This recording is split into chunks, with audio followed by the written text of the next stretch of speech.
Thank you so much for coming. This is a talk about self-compassion, self-compassion. So, and how it can help us balance ourselves with all the things going on in your lives, things going on in the world, like that. In general, how do most of you feel about self-compassion? How's it going for you? Work in progress. It's a work in progress, right? An interesting topic as well. So we come to Buddhism, a lot of us, about compassion, and very interested. What's the essence of compassion? What do you when you think of compassion? What is compassion? When the others should be happy. So that's love. That's unconditional love. Wanting others to be happy is love. Okay. What's compassion? What's the distinction? Suffering, wanting them to be free from Wanting them to be free from suffering. So there's a distinction to know. So if you want people to be happy, that's love, right? Which is also great. But if you really want them to free them from suffering, that's compassion. When we think about compassion. So don't you want yourself to be free from suffering? And so when you think about how's that going for you, okay? So we're going to do a few exercises. And the first thing we want to do, the first compassionate thing that's really helpful for you to do for yourself and others is to think about you're directing your attention in a certain way. We talk about setting a motivation. So in Tibetan Buddhism, this is one of the most important things we do. One of the most important things before any activity, setting that good motivation. And what happens is if you notice your mind, not your brain, your consciousnness, if you notice your thoughts swimming around, how it works. Okay. When you wake up in the morning, I'm just curious, what are your waking up habits? You're in bed waking up. What's the first 5-10 minutes? What anybody care to say? Is it a little revealing to say what you do?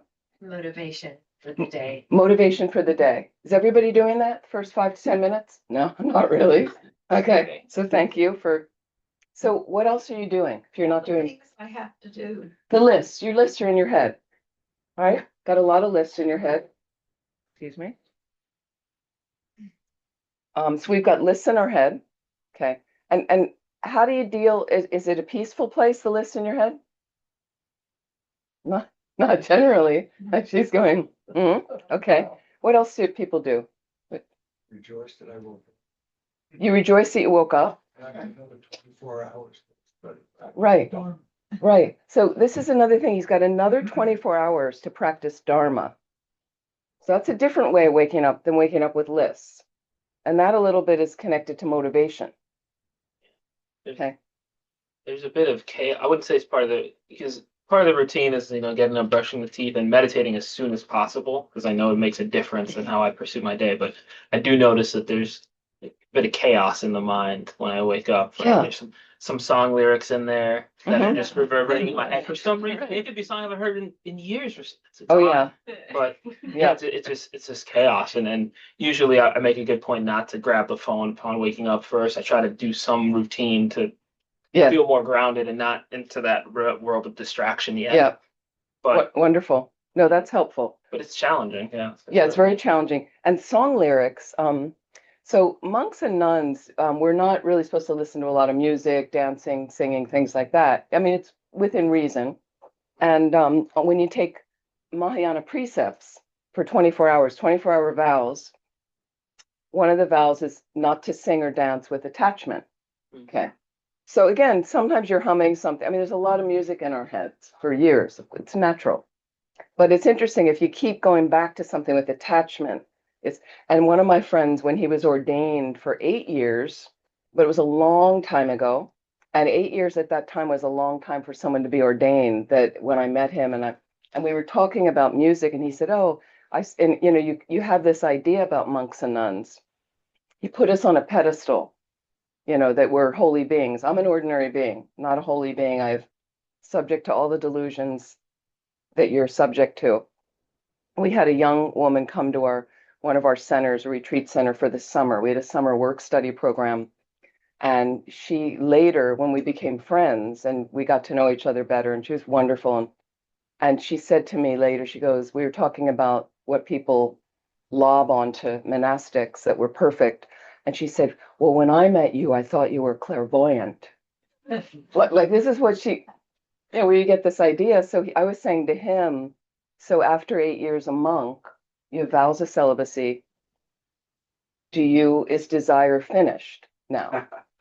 Right. And desire is one of the deepest delusions we have. Like it's really hard to get that one finished. Desire, attachment, whether it's things or a person and he looked at me. I think he just laughed. He was like, huh, like, are you kidding? And then he said about also waking up with, after years of not really listening to hard metal rock music, and after years, he'd wake up with it playing in his head, like it was just amazing. So, those things are normal. So what happens with motivation is you very much want to, you're directing your awareness, how you want it to go when you set that motivation. I'm not letting it be pulled. So you can notice, oh yeah, I've got some lyrics in my mind. That's fine. No problem. Or you notice, little bit chaos in my mind. Oh, my lists. And then I can say, thanks very much. A little self-compassion exercise. Thanks very much. Wait, let me make sure my mind's headed in the right direction, my motivation. So in this tradition, our motivation is we want to benefit all living beings. We want to benefit all living beings. However, as humans, we're limited.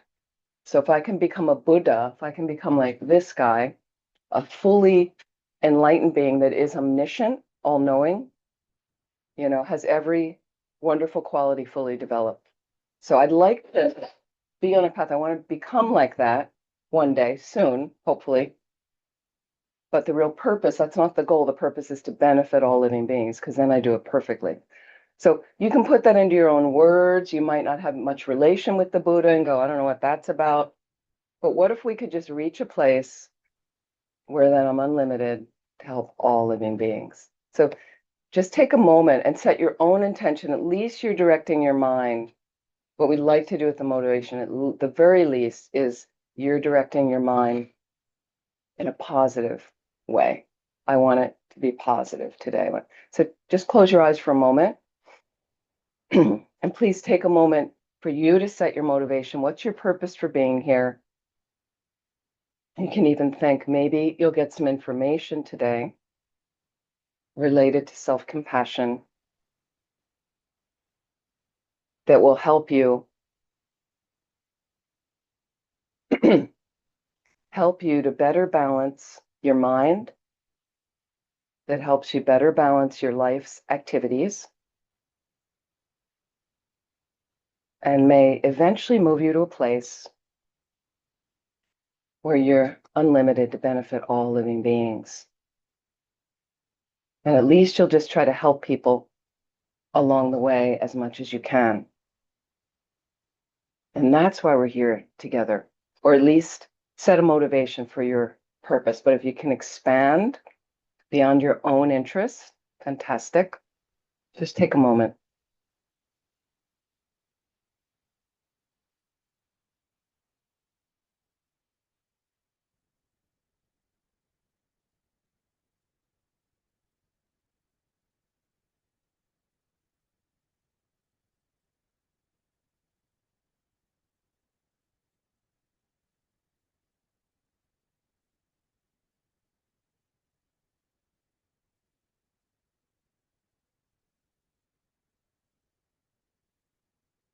Excuse me.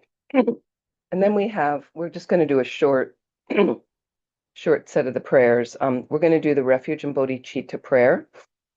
And just bring this up that we like to do before the teachings. Sorry,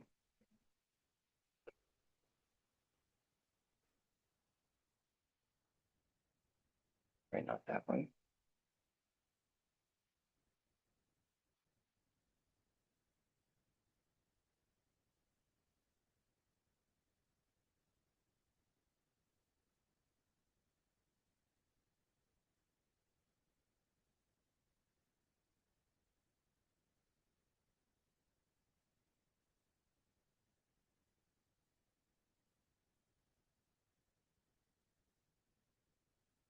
Sorry,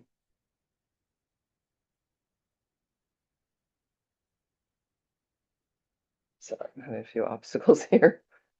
See if I can find this. 98. Seem to be moving here. Would you like us to pull it out, Beverly? If you No, I think I finally got it here. Here we go. Thank you. Thanks so much.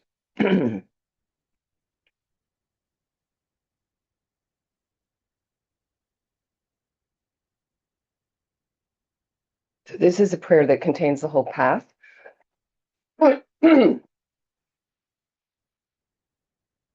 Is there any tea? Oh, yes. Sorry. Sure. So sorry. Thank you very much. It's a bit cold, the water. Thank you. That might. What kind of tea? Yeah, she knows green tea. Yeah, 1 cup of green tea. Thank you so much. This contains the whole path, these 4 verses of finding consolation from suffering, protection from suffering in the 3 jewels, Buddha, Dharma, Sangha, because they're infallible. And then through my practice of attending teachings, listening well, and creating this path to enlightenment with the good heart, the reason I'm doing it is to become a Buddha to benefit all living beings. So let's recite 3 times. We'll do it twice in English, once in the phonetic, so you hear the chant a little bit. I go for refuge until I'm enlightened to the Buddha, the Dharma, and the Supreme Assembly. By the merits I create through listening to the Dharma, may I become a Buddha in order to benefit all sentient beings. I go for refuge until I'm enlightened to the Buddha, the Dharma, and the Supreme Assembly. By the merits I create through listening to the Dharma, may I become a Buddha in order to benefit all sentient beings. Sorry. O Sangye Chodan So Kicho Namla Don Chuba Duda Ni Kyap Suchi Dagi Chin Yingi Pe So Namki Drola Penchu Sangye Ju Arsho. Thank you. Thank you so much.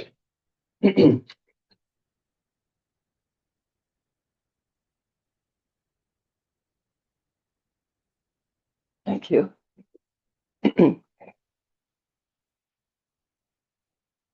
So let's do some meditation, a little meditation. So just sitting comfortably, the spine nice and extended, feet flat on the floor if you're in a chair.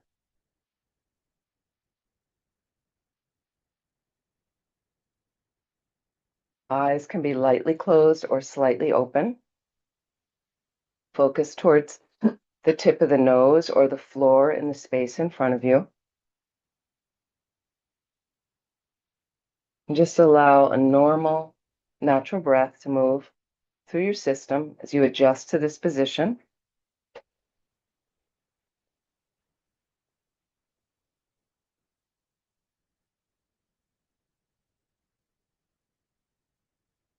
And feel the nice grounding with the earth. Support whether you're on a cushion on the floor, whether you're in a chair. Feel that balance for the body.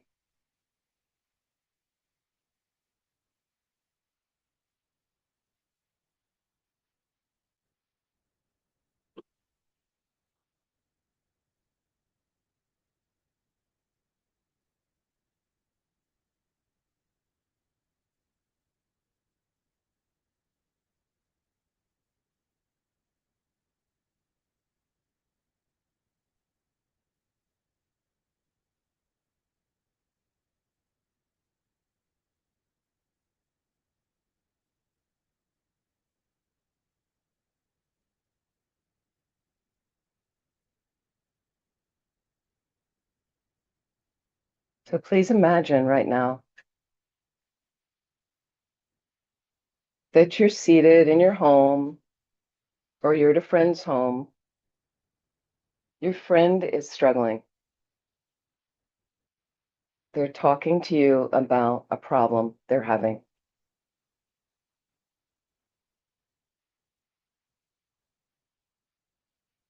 So just imagine you're seated with your friend and they're unrolling the story of whatever's happening to them. You're seated there listening.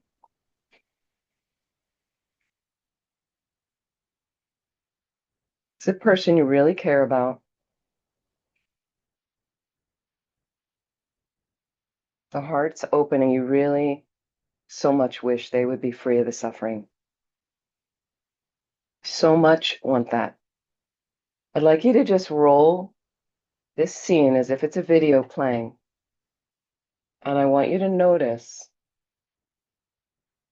what do you say and do for your friend in this situation? How do you respond? And I want you to notice things like any gestures you make. What's the tone of your voice?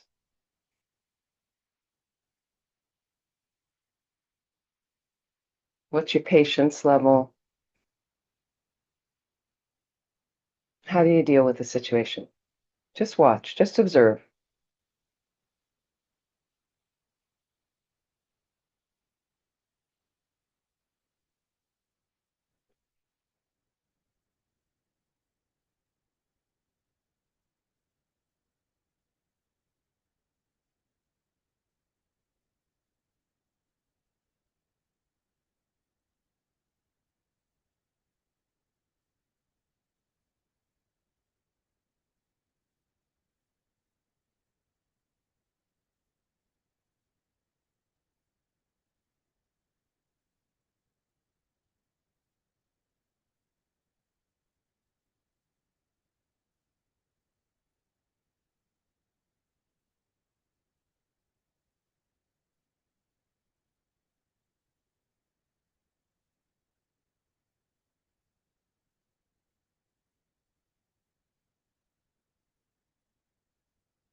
So just slowly allow the situation to come to a close.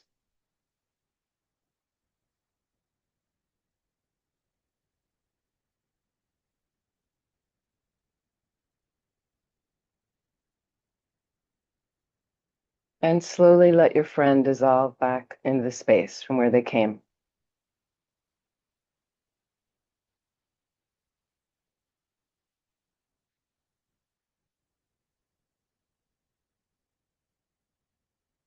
So now I'd like you to imagine the same situation, but place yourself in the friend's position too. So it's a replica of yourself going through similar things as your friend, similar problems, talking to you.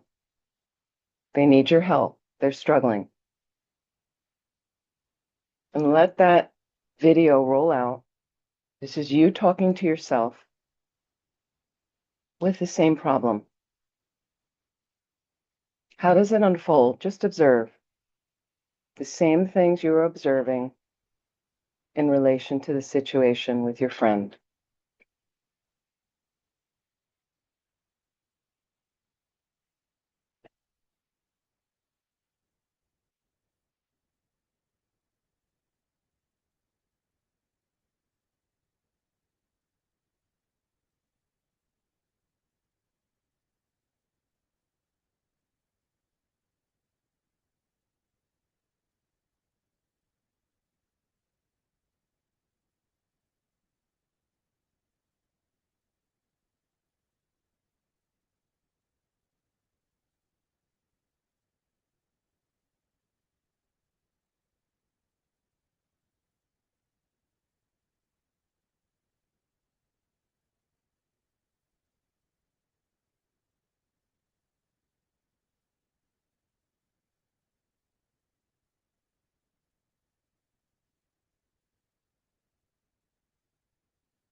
And slowly allow the situation to come to a close.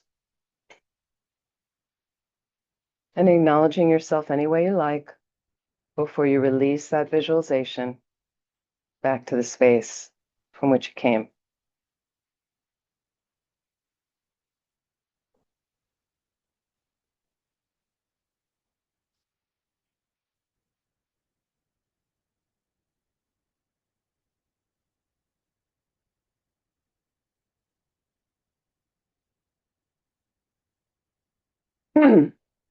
Please relax. And when you're ready, slowly open your eyes.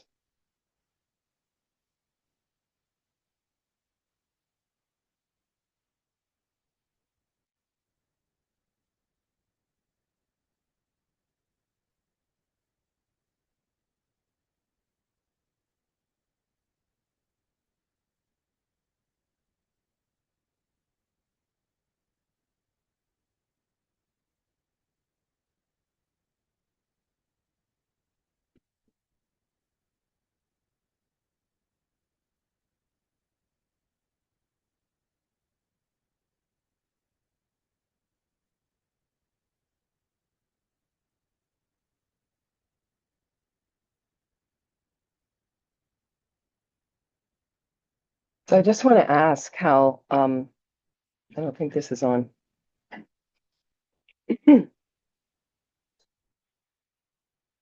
Oh, I think it's been going on and off. Like Oh. sometimes it's interference. no, it doesn't seem to be on at all. Okay. Anyway, I just want to ask people how did that go? Same kind of feeling when you talk to yourself with the problem? Same tone of voice, same attitude, Much more emotional experience than talking to myself. talking to yourself more emotional. Okay. Other people, other experiences? I have trouble doing it. What was difficult? What do you think was It seems selfish. selfish to talk to yourself or selfish the whole thing? The self-compassion. The self-compassion. The practice. You mean to yourself when you had yourself in there? Okay. Maybe it shouldn't. That you shouldn't. Maybe it shouldn't seem that way. Shouldn't seem so it seemed Jack saying, for those of you online, if you can't hear, he felt it was selfish to be, but don't you have some problems sometimes that you want to deal with on your own?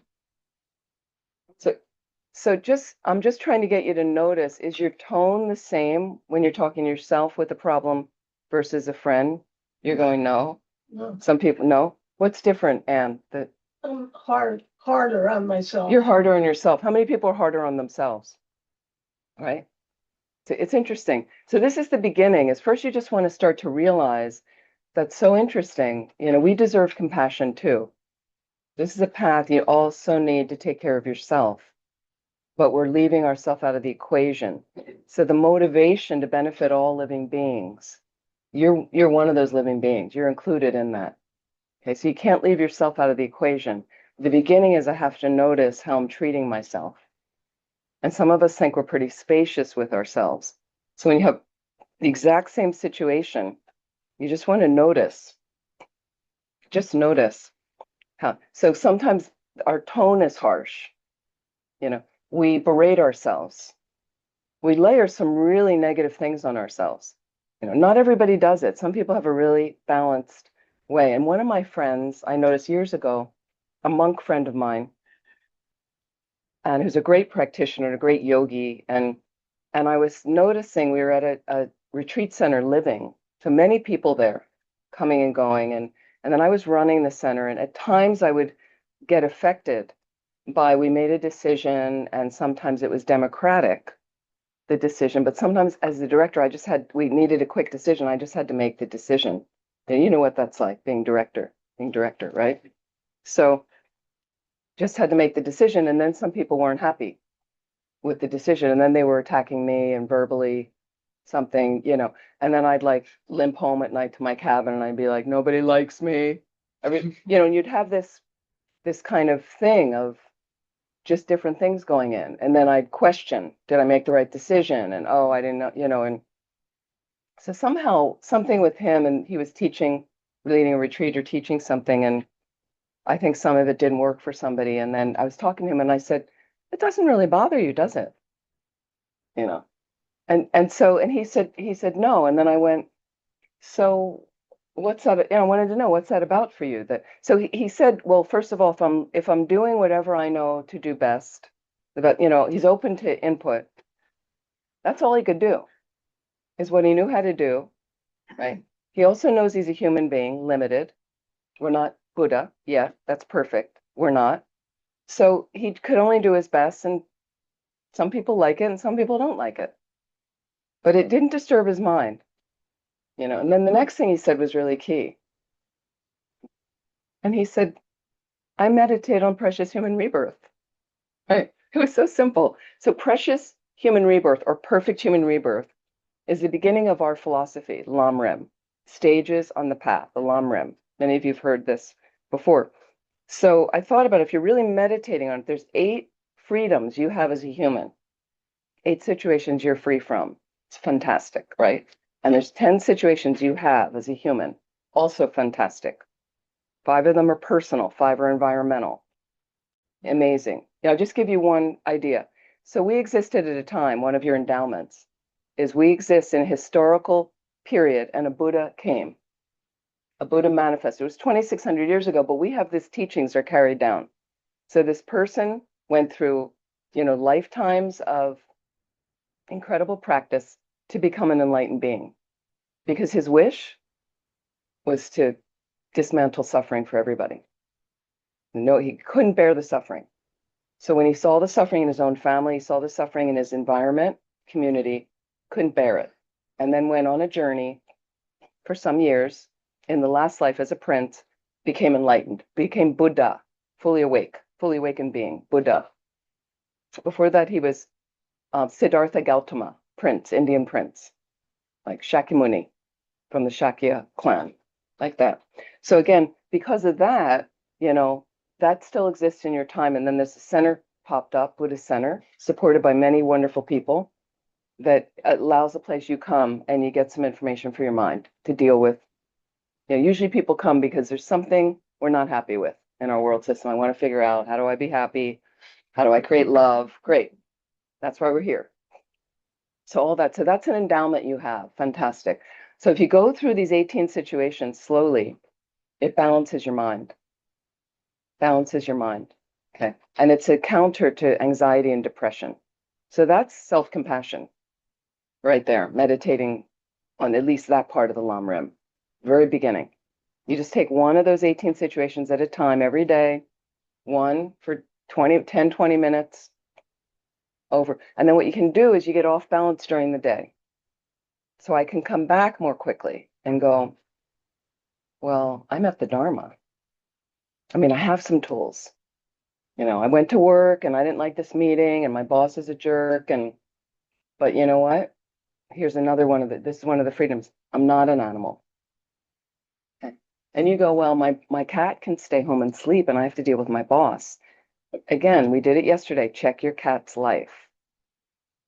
You really have to go into the mind of the cat. Okay. Look at what they eat. Look how they clean themselves. Look at what they're afraid of. And there's no cats in this room right now studying Dharma. They're limited, much limited consciousness in animals. I know some animals are very intelligent. Most of them are not. It's hunting, being hunted, eating, sleeping, going to the bathroom, making more animals. That's the animal realm.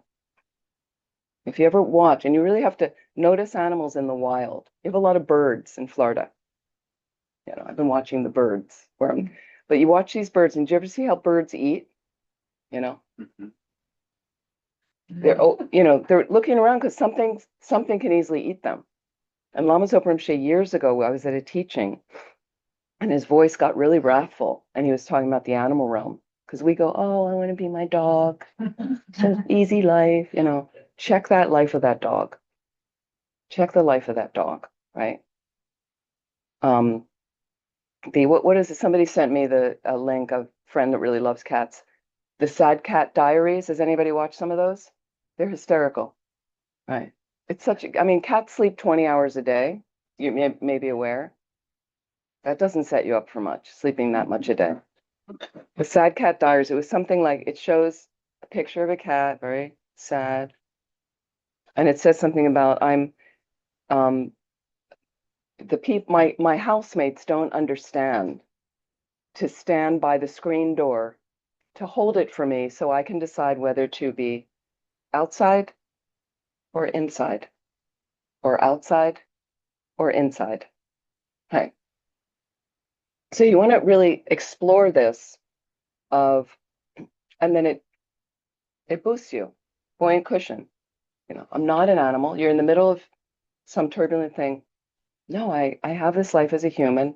That life is going to mean there's some problems. That's okay.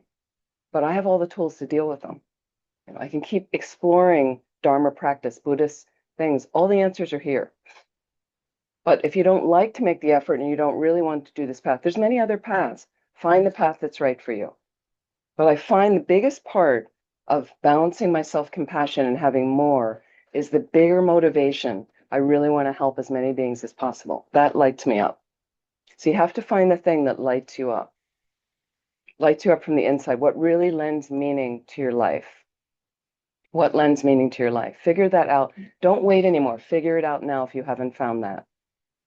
Okay? That's the beginning of your self-compassion. So when I kind of realized some volunteer work I did years ago, and each time I do these things, I felt better. I felt, you know, not in an egomaniacal way. I just felt like, well, you know, it's limited, but I can help. I can help a little bit. Can help a little bit, you know. And then I do the rest of my life, you know. And then you have a problem comes up. Okay, so let's look at it. And this is the exercise. You have a problem come. You can visualize again. Why is my tone harsher to myself than to others? I'm a living being. So if you want to, do the exercise again. You're talking to your friend. Okay, and then superimpose your face on the friend. More quickly, superimpose your face on the friend, right? So that maybe that your tone becomes more gentle. You become, and sounds cliched, you become your own best friend. Okay, that's what really deep spiritual practice does. You're comfortable with yourself in all your moltings, right?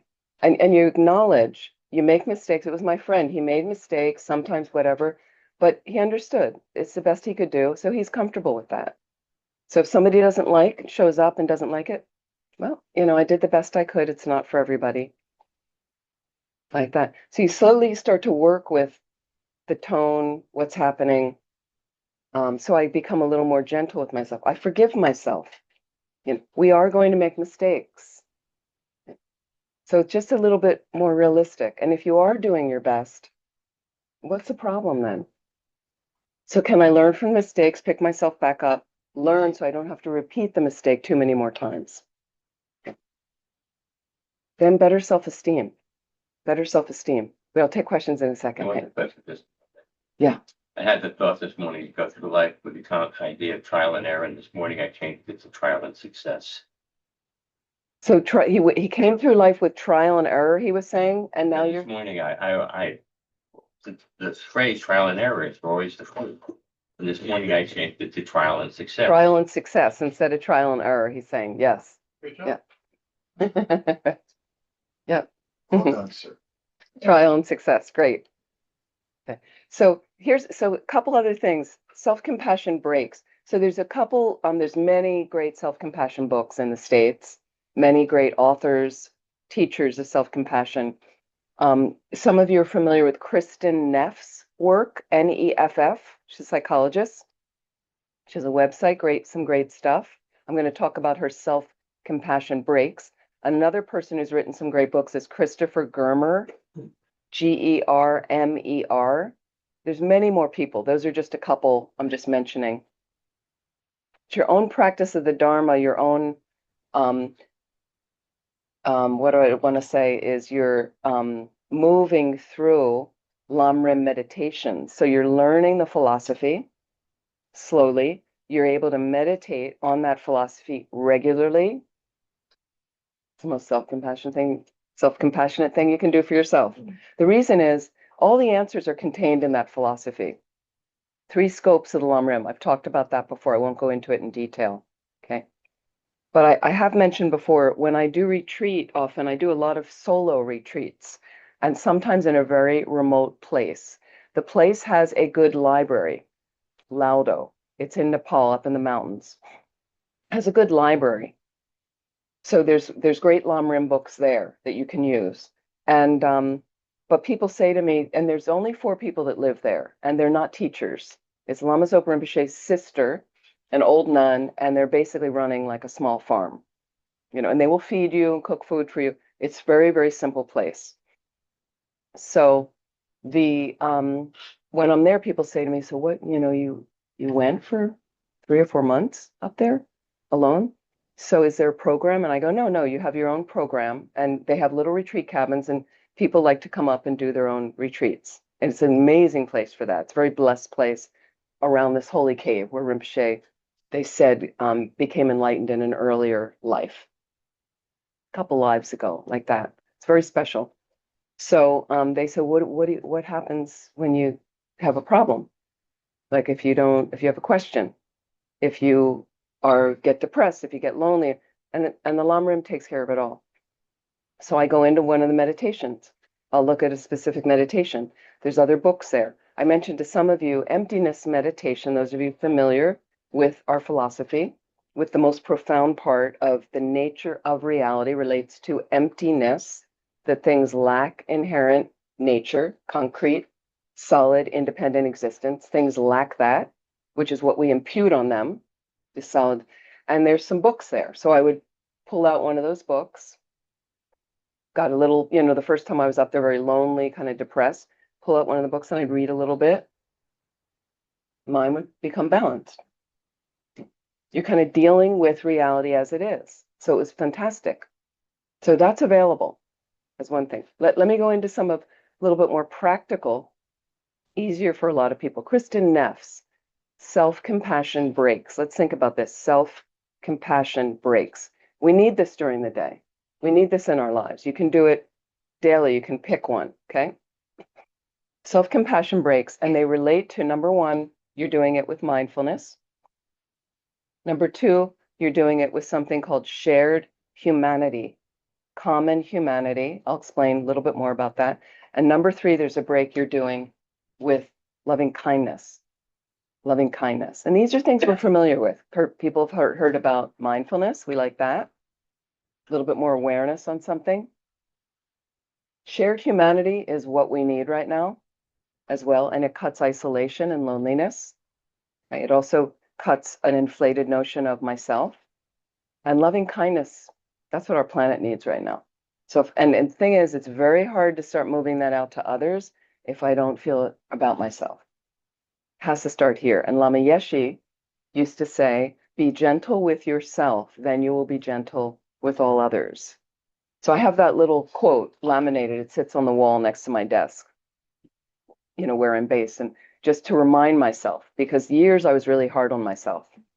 So to kind of remind myself, wait a minute, I'm a sentient being. So here's number one, mindfulness. Mindfulness. Okay, and you can close your eyes for a moment. I'll just try these exercises. They're quite simple.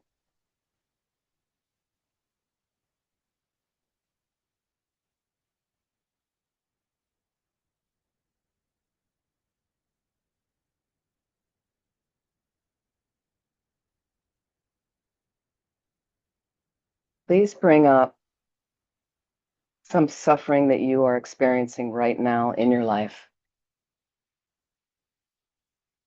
Small or large, some suffering you are experiencing right now in your life.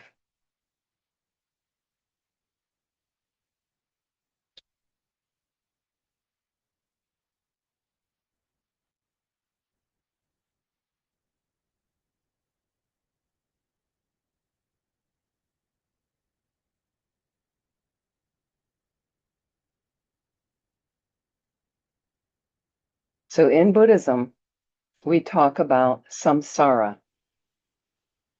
Samsara is a Sanskrit word that simply means to turn or to cycle. And as a human being, you cycle through a suffering situation of birth, old age, sickness, and death. It's a broken situation. However, you can get yourself out of the situation through practice. And you can end your cyclic existence in a suffering way forever. It's possible. But if you're suffering right now, just bringing the suffering to mind, mindfulness, dealing with mindfulness, you're simply aware you are suffering. And good enough right there to deal with it. So look at your situation that's arisen in your mind, that you brought to mind,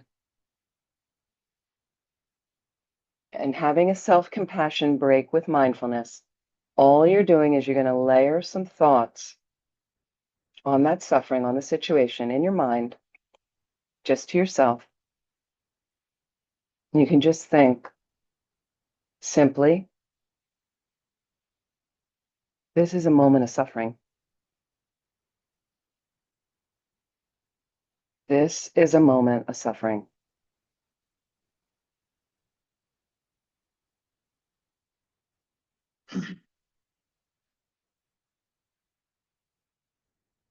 You could say, I'm really hurting right now. All you're doing is being aware with mindfulness. You might even say, well, yep, this is samsara's nature. What did I expect? This is simply samsara's nature. And you're just holding your mind there with the awareness, with the mindfulness. In a sense, allowing myself to be with the suffering. You might even just say, this sucks. So put it into your own words. Just use a few words. You can use the same phrase over and over, and you're just holding that experience in your heart and mind with mindfulness.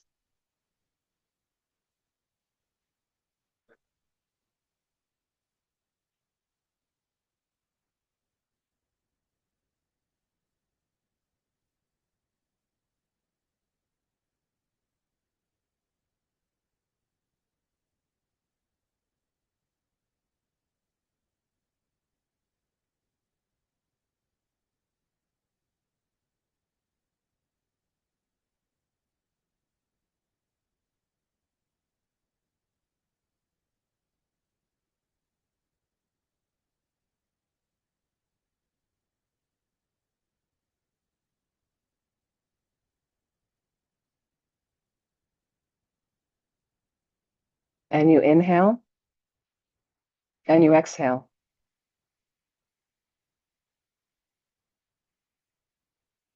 This is a moment of suffering.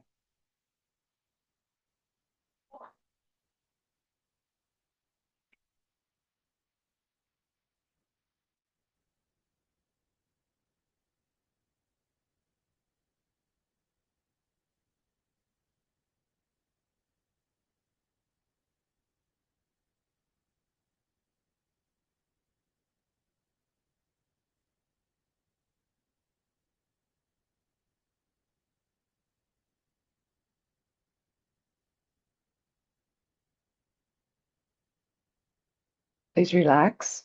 You can open your eyes.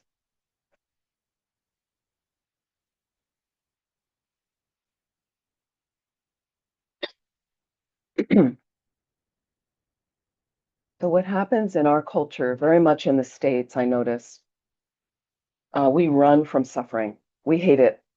I think we hate it more than any other culture I teach in, it seems. We're very uncomfortable with it. Okay. But this is the nature of samsara. So Buddhism says this is the nature. Okay. Unless you've got high realizations when you're out of samsara, you can get out of samsara. Know that. You can finish. And when you reach liberation, we also call it nirvana. That's not enlightenment in this tradition. That's the enlightenment in the Theravadan tradition, the Buddhism of Thailand, Laos, Sri Lanka, places like that. Okay. That's their enlightenment. It's great. It's a great place to be.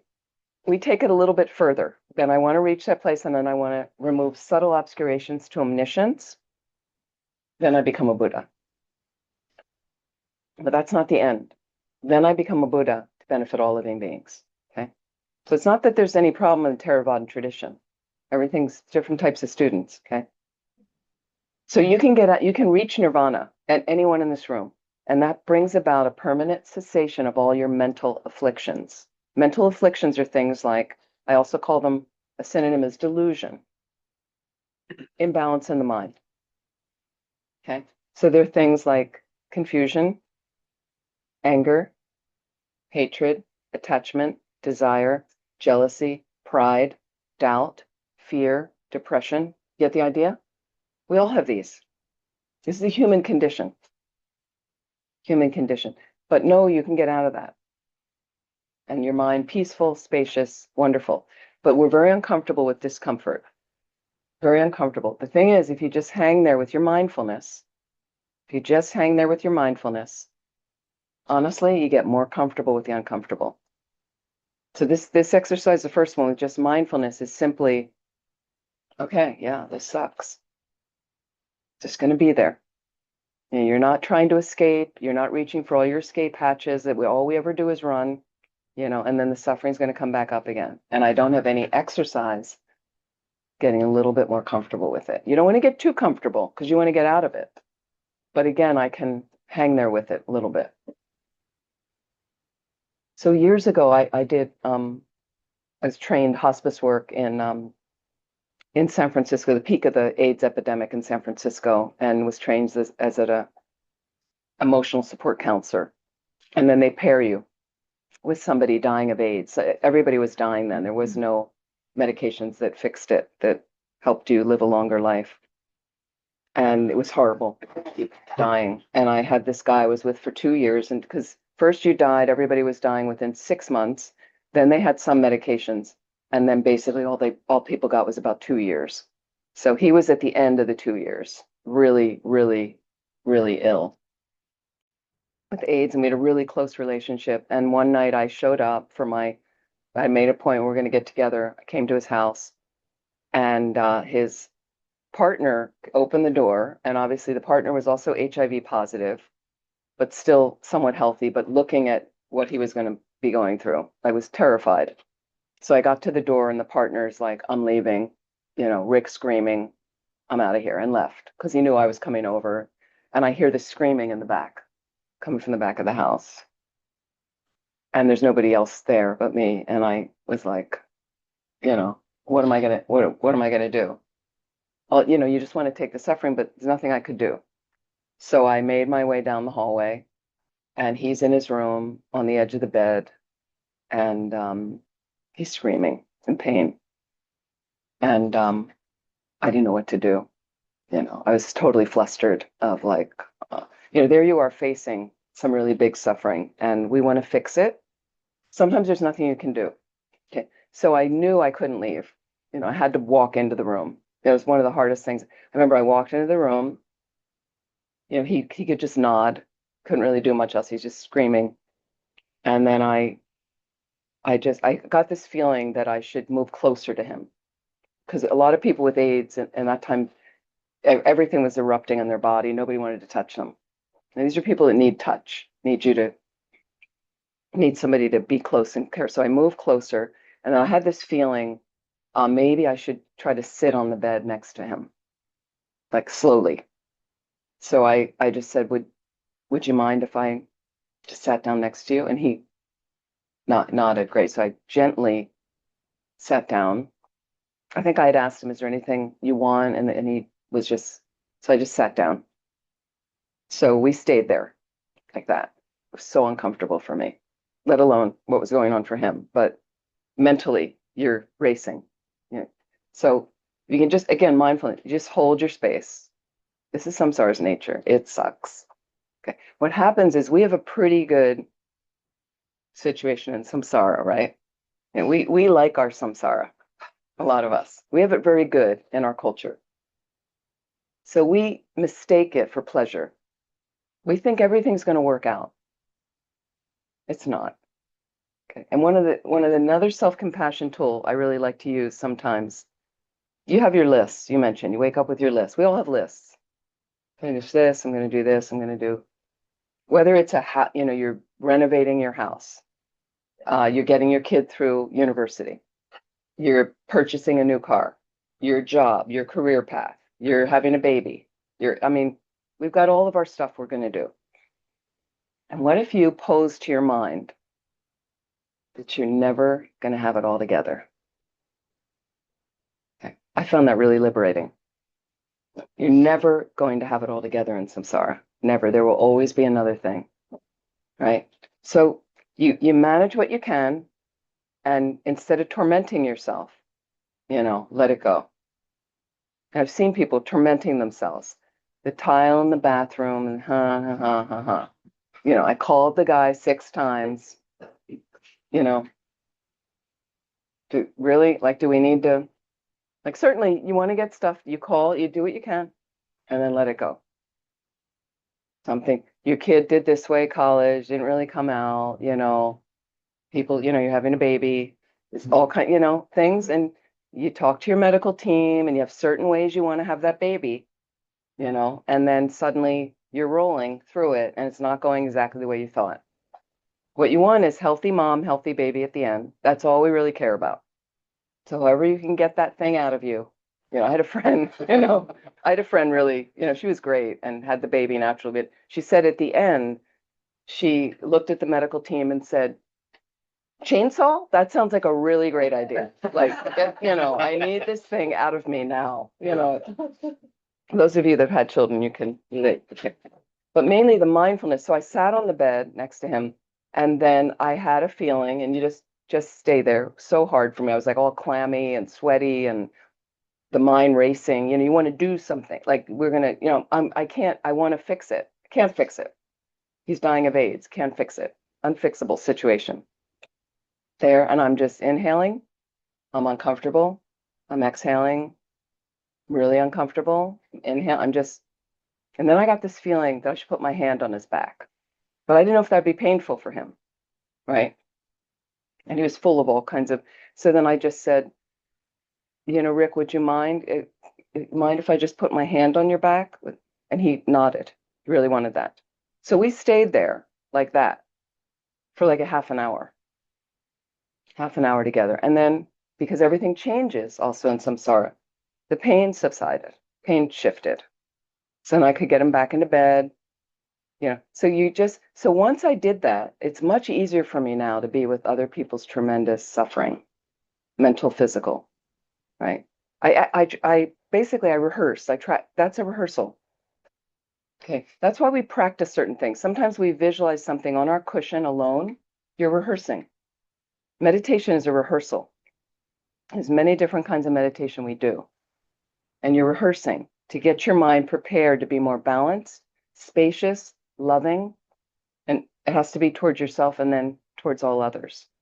But I always have the motivation. It's not just about me. I'm going to take care of me first. And I can't help anyone until I get enlightened. No, you do both. You never lose your motivation. That I'm trying to take care of myself right now so I can move along the path, full awakening to benefit all living beings. You don't want to forget that motivation. So it's not just about me. Like that. Okay. So that's mindfulness a little bit. Let's talk about shared humanity. Number 2, exercise. Shared humanity. So one of the things that your mind tells you when you suffer, one of the things that your mind, is this your experience? I'm the only one going through this, right? You have a suffering and I'm the only one experiencing this. What are there, 8 billion people on the planet now? Right? People have they're going through the same thing. Going through the same thing like that. And many people have it worse than you. So if you're doing an exercise and you call up your suffering, and there it is, and I'm using my mindfulness, maybe I start with my mindfulness, maybe not, maybe I just skip to the shared humanity. I'm reflecting. So you're holding that suffering in your mind. There's a lot of other people going through the same thing. So the suffering and the inflated notion of yourself, because you miss no reality and you don't have a direct perception of emptiness. So I have an inflated notion of how I exist. So I'm the only one going through this. That's what it does. It takes hold. I'm the only one suffering. I'm the only one with a sick kid. I'm the only one who had this problem with the house renovation. I'm the only one who's having this experience, doesn't like her boss like this, or has a sick dog. Really? So you have to kind of hang there with it, so, and use your own words again. Use your own. Many people experience the same suffering. That many people on the planet, many people are going through the same thing I'm going through. Many people have it worse. Yeah. So it starts to reduce that hold on your ego, lighten up that sense that I'm the only one, which tightens you up, makes you suffer more. I'm the only one experiences, and it isolates you, and makes you lonely, makes you fearful, attached. And then also check. It's a way you can also check. There are people I know that a little bit fall into like a victim attitude. They've been holding it a long time in their life. They're a victim. They're a victim. Okay. And the people that I know like this, some of them into their 60s, 70s, don't let it go on for that long. Okay. It's just a habit in the mind. It's a habit that everybody's doing it to you. This always happens to you. So the nice thing about Buddhism, a nice self-compassion exercise, Buddhism has nobody to blame. And we certainly don't blame anything external, because Buddhism says everything comes from the mind. Everything comes from the mind. Okay. So your entire reality, Tibetan Buddhism says, comes from your mind, your own imprints in your consciousness. How did the imprints get there? Past activities of your body, speech, and mind. So I'm not blaming you either. Buddhism doesn't blame you. It just takes responsibility to kind of say, wow, I'm really suffering right now. This work situation is a nightmare. Okay. This work situation is a nightmare. Okay. I created this. This is coming from my mind. There's no one out there to blame, even though it may look that way.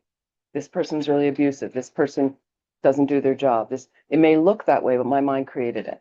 Okay. So what I want to do to be more peaceful and balanced, try to be kind in general, but that's to yourself and others, in the process, and wake up and take responsibility for your mind. So you can do purification practices that rid you of those problems. Seriously, they really work. Okay. And then I want to also check reality of what my mind's really telling me. So I'm blaming the person over there. They're the source of my suffering. It's them, evil boss.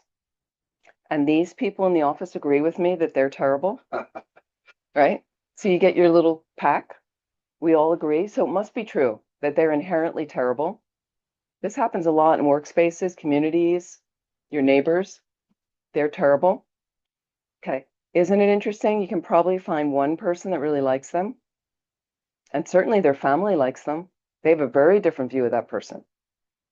And then you might say, well, they don't work with them. Okay. So what are your options? Self-compassionate, what are your options? Again, we're always, Lama Yeshe used to say, are you touching reality, dear? Are you touching reality? No, we start a sweeping story about them. They're evil, they're terrible, they're abusive, they're this, all right? So there may be an appearance of that. There's an appearance, and that appearance is caused by my mind. This is what Buddhism says. So this is the hard stuff to own. This is what's hard to acknowledge this. But once you do, you can either start doing purification practices on your own, starts changing that thing. But I also want to just check. So my mind's telling me that these people agree with that view. But isn't it interesting? These two people they have a different view of the boss. So then you have to ask, is it the boss? Because they have a completely different view. They think they're great. They've worked with them for 15 years. Like that. So then you have to start poking. Maybe it's coming from my mind. It could be the minds of these people, but I have to take care of my own mind and do something like that. And anything can change because everything lacks concrete inherent nature. Anything can change. If I dismantle the cause in my mind, the external reality changes. And you dismantle that through purification practices and practices that help me accumulate positive conditions. Meditation on emptiness is the best of all. That cuts all the delusions. But you have to keep checking. Okay. And then we come to a third self-compassion technique you can do. Kristen Neff again. Loving kindness. Loving kindness. What does this say? Okay. So loving kindness is, let's go back to our suffering. Let's go back in there. So just visualize. Bring that suffering to mind.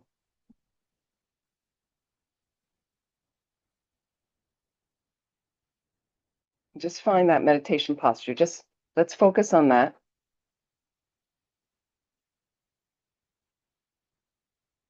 And back to the suffering situation.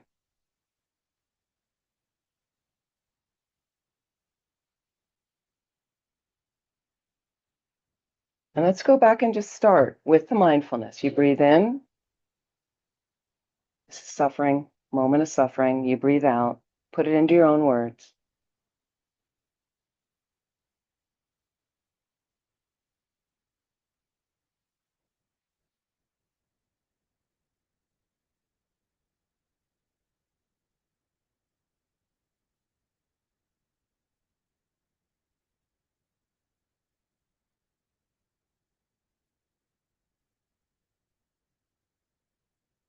And let's look at shared humanity. Is your problem? Are you the only person experiencing this problem?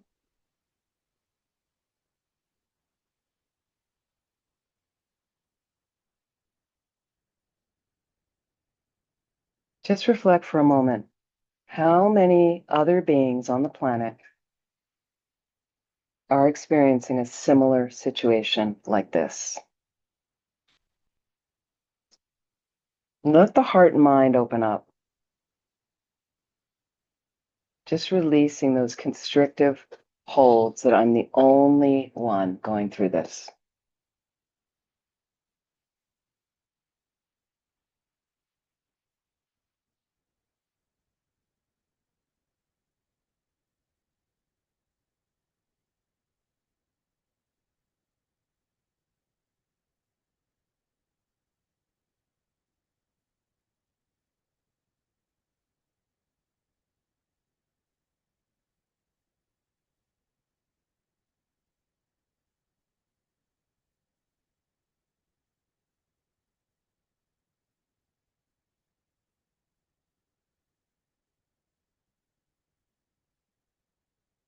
Once again, just thinking many other beings are going through this similar problem.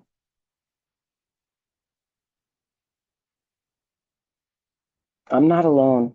You can even say to yourself, I'm not alone.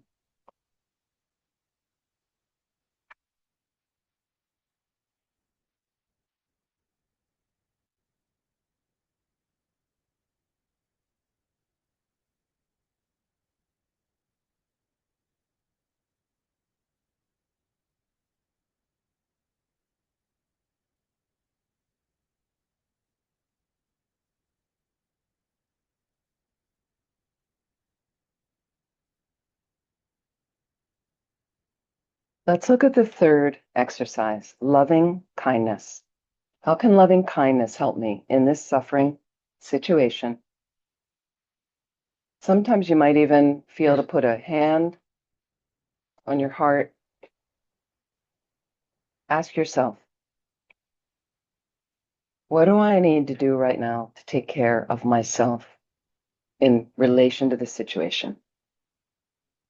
What do I need to do to take care of myself in relation to the situation? It could be something like, what is a more loving response to myself in relation to the situation? Or put it into your own words. What kindness can I show myself in relation to the situation? How can I best support myself right now? And come up with a plan. Come up with an idea. It can be simple.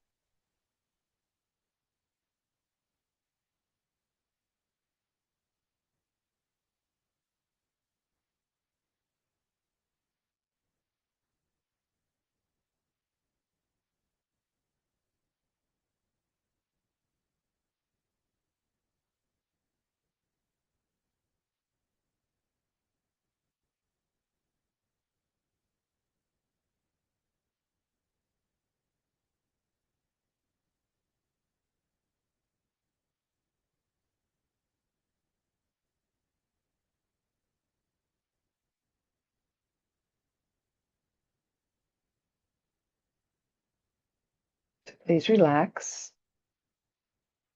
Slowly, when you're ready, slowly open your eyes.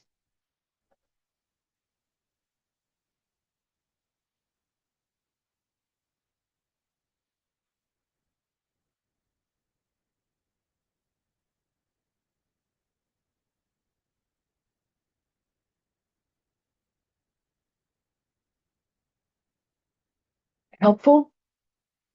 Helpful. I mean, they're really quick things you can pull any one of the three. You could do all three slowly, like that. So the loving kindness part, the third one, it's really important.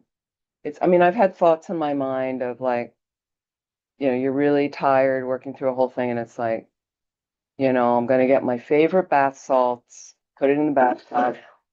I'm going to have a bath tonight. I know you don't do that in Florida. It's too hot, right? Okay. But whatever your thing, you decide, I'm going to go out and get my favorite ice cream today, have a little bit of ice cream. Why not? Treat yourself. Something like that. I'm going to take that nice long walk on the beach that I promised myself all week and never got to. So make something reasonable that you're really going to do. Make it simple. Make it some kindness to yourself and do it. Really do it. And make sure, can you do it regularly? Like weekly? Is it something? Or do you need just a little moment every day? Some kindness. I mean, a kindness can be those of you that work at computers or you're seated in a chair all day. It's not great for your body. So people have those reminders on the computer, stand up, walk around now. That's kind. It's just better health. So maybe you go, yep, I will start to get into that and really take a break from sitting and stand up and walk around for 5 minutes. Everybody's allowed to do that. Like that. All kinds of stuff. You want to have your favorite coffee. So you treat yourself, things like that. Whatever it is, kindness. Very helpful. So here's another thing with self-compassion to think about. This is from Allen Ginsberg, the poet, a quote: "The suffering itself is not so bad." Okay. When we think about suffering, it's the resentment against suffering that's the real pain. Our resistance. So that's where mindfulness is helpful. This is samsara's nature. Okay. So when we get into Buddhism, and again, because we live in this kind of culture, we're pretty comfortable. So we don't understand samsara's nature, but then suffering comes. We're not beyond suffering. And then suffering shows its head. So if you're getting used to the small changes in your life, the small sufferings, and you're able to cope pretty well with those, great. Continue to exercise that, because then bigger sufferings will come and you're going to be better able to cope. I'm ready. I understood this is samsara's nature. It's not a surprise when a loved one dies. That's the nature. But my mind's already balanced. It doesn't mean you're not sad. Of course you're sad. Of course you go through a grieving process. That's normal. But it doesn't topple my entire world and I have a breakdown like that. Because again, think about it. If I can't balance my mind, I can't help anybody. We want to help people along the way on our spiritual journey. We want to continue to help people along the way at our capacity, in a balanced way. So you want to think about that. So samsara's nature. So when you get into Buddhism and then you start looking at the mind. So Buddhism's a little bit, you have for a long time, most of you are good people, good hearts, right? You have this clear glass of water, as you can see. But what you don't know is, as human beings, because we're flawed and we live in samsara, there's actually a bit of dirt at the bottom of the glass. But the glass looks relatively clear. And what Buddhism does is it puts the stir in. And I stir it from analyzing the philosophy, doing meditations, start to really see the nature of your own mind. And now my clear water glass, it looks pretty murky. And you're not happy. I remember I said years ago, I had a boyfriend at one of the centers. Before I was a nun, we were living at the center together. And we'd come back every week. We had 2 meetings a week, the staff during the day, and then once a week, everyone else who lived on the property, a dinner, a meeting at night, so they could, find out what was happening at the center. And I was the director, so everything was my fault all the time. That's the nature of being a director of a center. My teacher's main attendant once said to me when I got this job at another center, and we were talking about retreat centers, the residential centers have more issues because people live there together, some more stuff.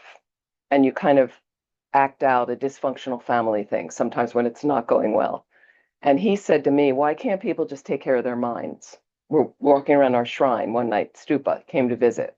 And I looked at him, I was like, good luck with that, Raj. Like, people take care of their minds. That's why our Buddhist centers are here. We're trying to take care of our minds, right? So then he said to me, and I was new in this position as the director, and he said, it's best that you just think that at the top of your resume is object of criticism. That's number one. And that was what it was like being a director. But you purify a lot of negative karma.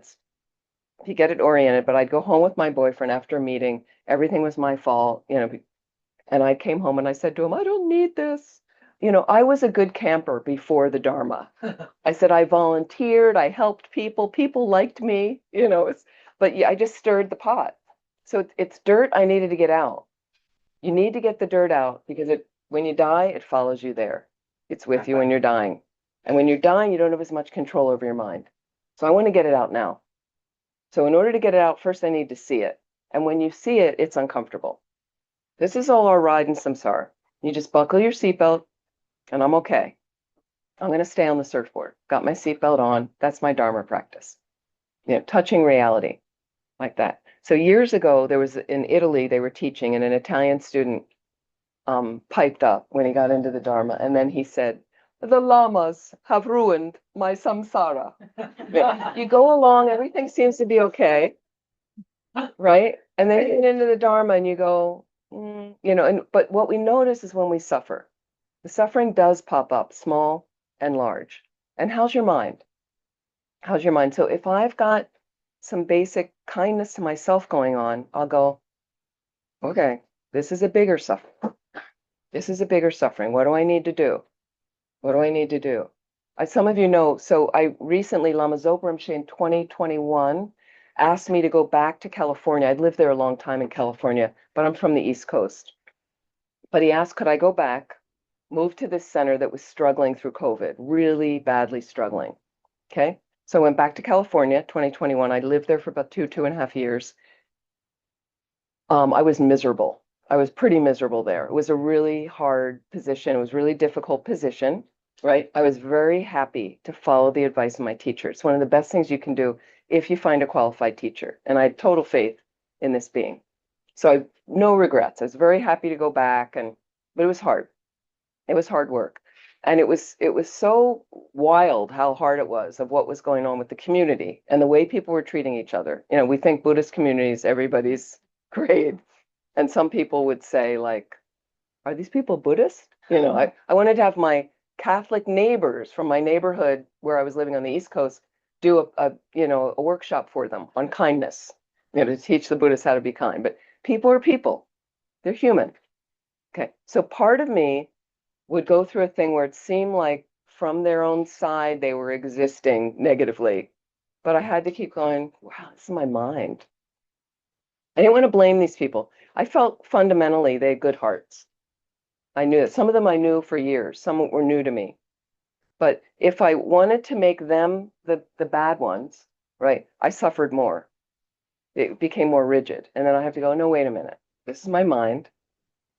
This is great. This is why the teacher sent me out here to do this work on my mind, right? But along the way, I needed some support myself, kindness. So what I did is there was a gym nearby, okay? So I joined the gym. So when a little bit, and then I could just once in a while take myself away, totally forget the center, and just get into physical exercise that was good for my body. Anyway, it was helpful for my body. So it was really nice. I could just go. A friend of mine joined. She was a member. She told me about it. She goes, go there. It was right around the corner. Then I could just go get it, forget everything. Kindness, just like that. So find the things that work for you. Make it realistic, make it reasonable of what's possible to do. And then we do the best we can. And a quote from Christopher Germer I like, instead of greeting difficult emotions by fighting hard against them, we can bear witness to our own pain, and respond with kindness and understanding. That's self-compassion. Taking care of ourselves just as we treat someone we love dearly. And that was the first meditation we were doing. Treat yourself like a good friend. Why not treat yourself like a good friend? You're suffering. The tone you'd have with your friend is gentle, kind. You might even put your arm around them. Come on, let's go out for a cup of tea. Let's go for a walk on the beach. That's how we treat the friend. Treat yourself like that. Become your own best friend like that. Questions, comments? Wait, I have let a me just see. Let me just get the folks online too. Let me just get the whole. Please, somebody in here. Was it Yeah, Steve? yeah. Steve. I've noticed that in customer service, sometimes customers will call up with many, many problems. And they always want you to take care of all of them immediately. Sometimes relationships the same way. There's so many problems, I want everything to take care of right now. And that's not realistic. Yeah. You were talking about this, and you're talking about ways to kindness to overcome that. Is that a common thing? But there's so many people have a list of so many things that are wrong and they want to take care of everything immediately. Yeah. So Steve's just saying that customer service, customers come in and they want you to take care of all their problems right away. And the same thing in relationships. Yeah. So it's nice to just notice, if you're in a situation like that, yeah, let's deal with what do you want to handle first? Yeah. So it's the same thing in your own mind with your list. You can't do it all. Break it down. What are the priorities? Get clear on your priorities. That's one thing. Get clear on your priorities. Is there a priority in there of Dharma practice in your life? You might need to adjust some of that. Sometimes that's way low on the list. That's going to help you manage the whole list like that. Tal, please. Hi. Online. Thanks for the teachings. I find the Dharma incredibly helpful, and it has really transformed my life in many ways. However, I still feel like there are areas of suffering where I need to know, or I feel the need to know why it's happening. Like, why is it this way? I feel a lack of insight, and it's like I'm waiting for the insight. It's like a riddle I need to solve. And well-meaning people in my life will say it just is that way, let it go, these are not Buddhist people. And so that can be helpful, but what do we do about that? What do we do when we're trying to develop our practice with this need to understand why is it this way? When the understanding isn't clear, we're doing the meditation or the practices. We could always do more and deeper, but it's hard sometimes to take things on faith when it comes to, well, this is samsara and it's karma. I understand that, and slowly I am developing that worldview, but there's still this, like, why is it happening? Why is it this way? Because I feel if I had the insight, I could address it better, Yes. So what are the options? What are the options to getting the insight? You can't force it you can't force it is what I'm saying. So the main thing is just to keep on, just to keep doing. And you can change up practices a bit, try different purification practices but stay with the program to actually, if you want to complete a nundro or something like that. But the options are, if it's not being revealed, it's not being revealed. There's nothing you can do about it. Oh, and where did she go? Is it necessary, do you think? Is what necessary to know what caused Yeah. something? We may not be able to know because it could be in past lives and we don't have memory. But the thing is, when you get enlightened, you know everything. Right. So why not just shoot for that? But I would let some of those things go. We may not know the actual purpose. And rather than getting hung up in it, is I can't move on until I know what's causing this. Then we get stuck in paralysis sometimes. So I don't think it's as important. A lot of people say to me, don't you want to know what your last life was? And sometimes they actually say regarding rebirth, past lives, not everyone believes in reincarnation. So slowly take parts of Buddhism that you can believe and you like, and then put the reincarnation on a shelf for later. And then later you can revisit that. But mainly, they also say if you want to know what your past life was, look at your body now. And if you want to know what your future life will be, Look at your mind now. But I would let go of some of those things of having to know the exact reason because it may not be revealed in this life, and just keep diving into the practice to try to clear, and stuff will start clearing. The external reality starts shifting, and your mind will start shifting in your reaction to certain things, in your responses. You probably already noticed some of that. Yeah. Yes, absolutely. So Yes. that's impressive. I mean, that's where we go, but I wouldn't get too caught up in I need to know the reason why I'm suffering like this. I Okay. mean, that's just my response to it. That makes sense. Thank you. Yeah, sure. Sheil. Hello. I'm just curious, what would be your strategy if, you just have a strong attachment? You're noticing that your mind is so attached to something and it just keeps going. Like no matter what you try to do, it still brings it up and it goes on like day after day. Like, how do you deal with a strong attachment to something? Yeah, sometimes object or person, sometimes you need to remove yourself a little bit from, like, it was an object. It depends what it is. But long ago, I was in India and I had a favorite travel sweater. This is mundane. I had this favorite travel sweater. It was super easy to wash, dried easily, easy to pack, shove it into stuff. I was living on with a little backpack. And then I was in India one night and there was a tea vendor who, it was very cold in the winter and he was cold and he had like this thing with holes in it. And we were discussing, and I remember thinking, I'm so attached to the sweater. So I gave it to him, gave it away. Sometimes there's an object, and with people, sometimes you just need to lessen your time with them if it's great attachment. I don't know if that helps with those things. And then just keep doing purification practices that are geared to, I want to lessen my attachment to this, to directly, please help me to dismantle the causes creating heavy attachment to this. And look at the pattern of attachment in your mind to shift the thinking a bit. I don't know if that's helpful. Yes, would you say like green Tara helps with that too? Like as you were t teaching us yesterday? I mean, it could help. I think Vajrasattva purifies a bit more than green Tara. Okay. Vajrasattva practice. And you can drive stuff, do more practices that get us away from attached thinking, whatever you're attached to, like that, to lessen that. And look at the nature of the things you're attached to. Is it a person or a thing you're talking about?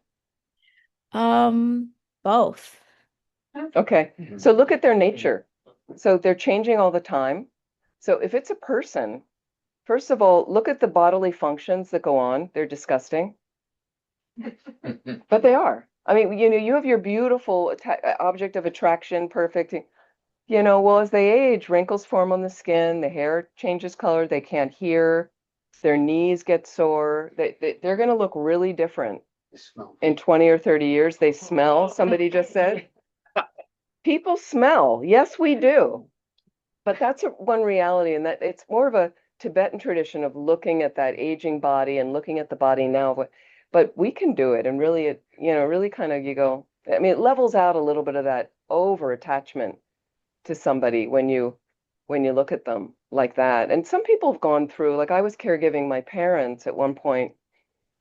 When your parents are younger and stuff, it's fun. You go home and they take care of you.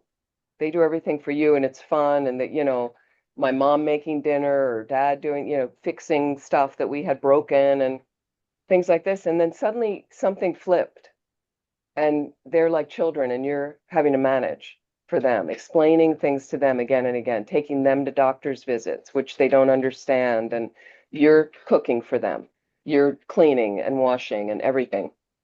So it's suddenly the whole relationship changed.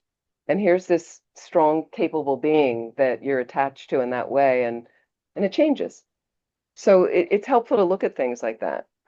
And objects we know are finishing all, changing all the time like that. I don't know if that helps. Tremendously. Thank you so much. Yeah, so slowly, please.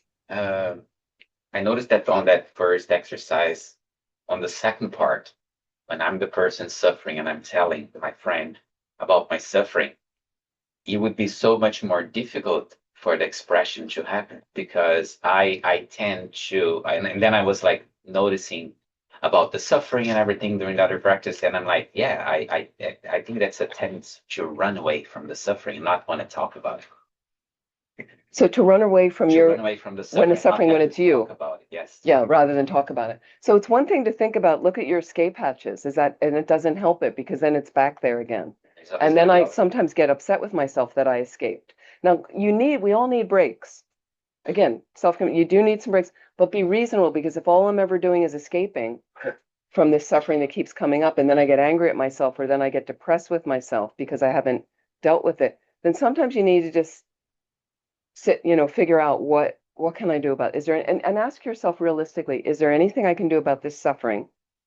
Right.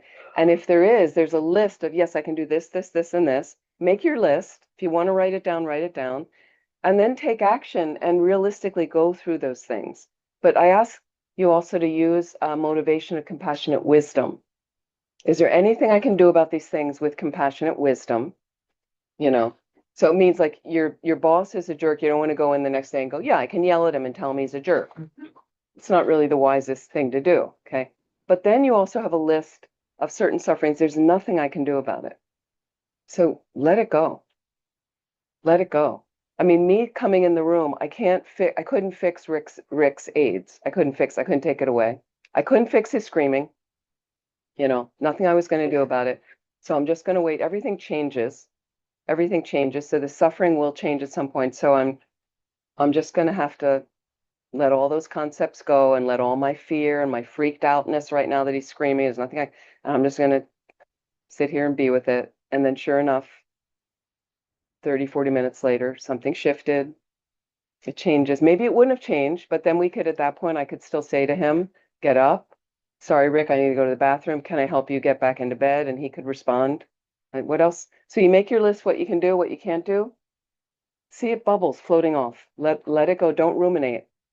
Try to cut your rumination about stuff and see them as bubbles floating off into space. Is that helpful? Thank you. Try your best. Yes. Yes, coming to physical suffering and like you're just talking about, is it wrong to give that person pain medication? So he had pain medication. It hadn't kicked in yet. Okay. So the So it partner isn't told me. to relieve, I mean. if No, you're no, suffering and you take an Advil. Oh, no, relieve pain. No, we're not into masochism. We're not into masochism. No, no, no. No, no. So of course, On pain medication. yeah, it just hadn't kicked in and it was taking a long time at that point. But so in general in your life, if there's some easy, nice little thing you can do to relieve the suffering, but still look at your mind, because suffering is going to come back. And sometimes there's a deeper suffering, but right now, sure, I can take an Advil, cuts my headache. But if I get a lot of headaches, then I want to look at, maybe there's an issue with having a lot of headaches. Maybe there's something else it's telling me. So no, we certainly reach for something realistic, but then you have emotional suffering. And some of that we need to, when we're ready, when we can, when we're well rested, and at the appropriate time. You have a problem with a person, let's say, problem with another person, whether it's your boss, someone else, and there's something we need to discuss, find the appropriate time. Don't just march in like, I need to talk about this now with you, and it's not a good time for them. Figure out a time that works for both of you. Okay. But don't let it go on forever where you never discuss it and they continue to abuse. Can't put up with that either. And there are certain things, and you have to weigh with your wisdom.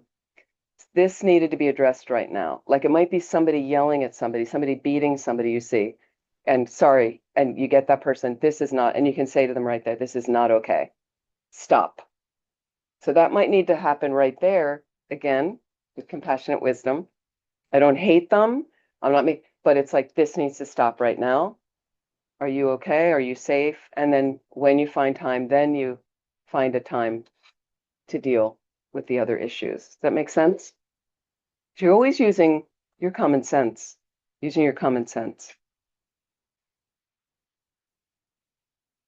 Okay, everybody okay? Helpful for some people? It's a short class, so it's just a little bit on self-compassion.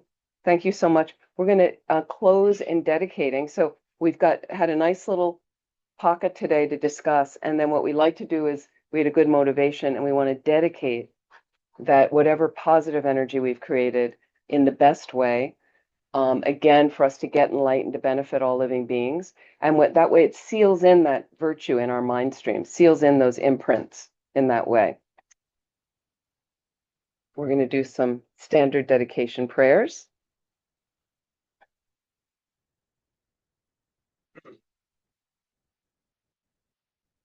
So if you're in range, you can follow along.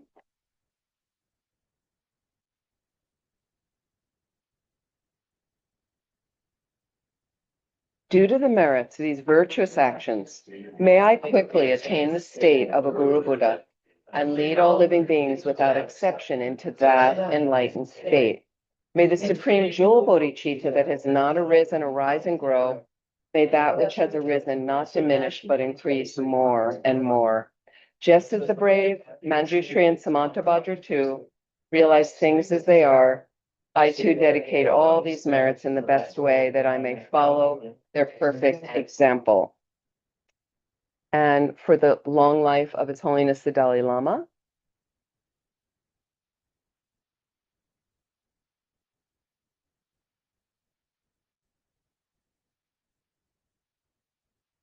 In the land encircled by snow mountains, you are the source of all happiness and good. All powerful Chinrasik Tenzin Gyatso, please remain until samsara ends. And for the long life of the swift return for Lama Zopa Rinpoche in the most optimal rebirth, may all the wars all over the planet end immediately, completely, and all the suffering beings on the planet, may they have an end of their suffering. May they reach ultimate happiness. And for the great flourishing of all of our centers, especially Thubten Kunga Center. Thank you so much. Thank you so much. So again, one thing I wanted to just mention in these shorter classes is sometimes people come to classes for an hour and a half and they think everything's going to be solved. So be realistic. This is a process. This is a process. I had a woman recently, I had a little hour and a half online thing they wanted to do about death and dying in our tradition. And they basically, this woman at the end, she goes, well, I thought I was going to have all my fear of death be removed at this point. I'm like, okay, so we need it slowly, like that. So, you know, it's a process, and this is a path that takes great effort, but it's very rewarding. So again, if you want something easy, better to find something else, but this really does work. So be patient with yourself in the process. Thank you so much, Venerable Amy. So Venerable Amy does have one more teaching with us on Monday evening, but since Sunday is our most populous days, we wanted to take this time to formally thank her for her teachings this time around. And I love at the beginning, 2 Sundays ago when you arrived, you said you're no longer sugarcoating things. We don't have time to waste. We're getting straight to the point. And I love the plethora of teachings you've given us this past 2 weeks. We're very appreciative. And so we'd like to offer you mandala and hopefully create the conditions for you to come for another 20 more years.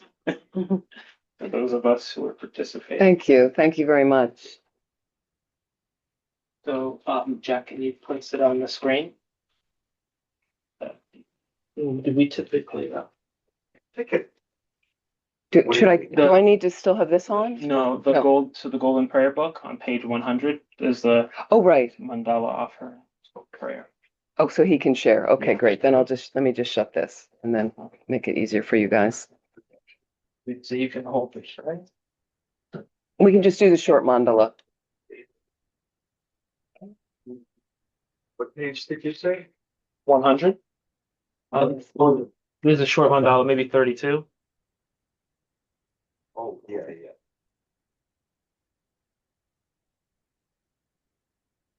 Page. Or what did you say, 100? 132.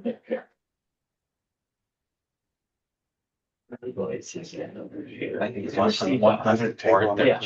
Try 100, Jeff. Sajipe ki ju me to tra ri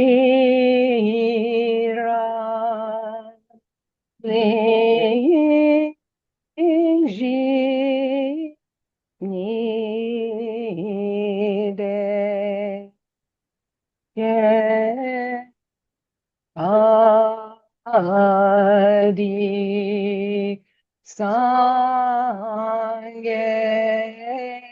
Jindu Nigde O Wargi Drokum Nanda Shila Chapa Shah Idam Guru Radna Mandala Kam Niratayami. So what you want to do is you want to have a smaller kata or your own individual kata that goes around the person's offer, the last person offering. Okay. And then you have a long kata that they put on the front of the table like that. Okay. Great. And then you want to have these wrapped nicely, a little Yeah. bit better. That's great. Very sweet. Thank you so much. Thank you very much. Thank you, Anthony. Thank you, Thubten Kunga Center, for all the wonderful, wonderful hosting. All the people making this possible. I'm very grateful. And thank to all of you for coming like that. Thank you so much. And I hope we meet again. So hopefully we're trying to make something where I come in November, if that fits in with the center's program a little bit. So and maybe I can come again, earlier, something like that. See how it goes like that. Thank you very much. Nice to have you here. So what, we should talk soon just to practice stuff. Yeah, because I want to get some stuff sorted. I got a bell and a bajra.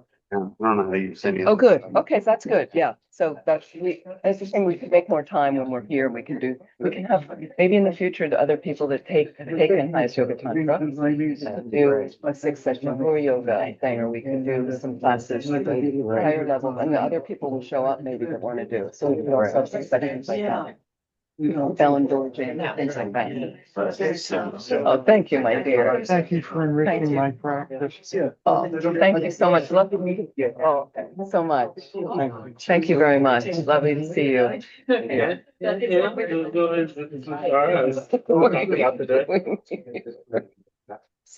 With her lovely green. Just talking about being happy with ourselves. Thank you so much for everything. Not doing everything that I should do, but. So what you do is the envelope, you should teach people, the envelope goes on the table, you don't hand it to people. And then you tell people so they know the right way to make offerings. And then, thank you, my dear. Thank you. Read one. Read it. Here.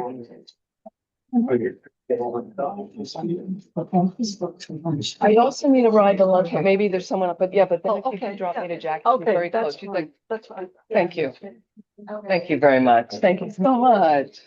Wait, tell me your name again? Bob. Bob, lovely to see you. Yeah, we do a second. That's okay. You could just put it on the table. Yeah, that's fine. Thank you very much.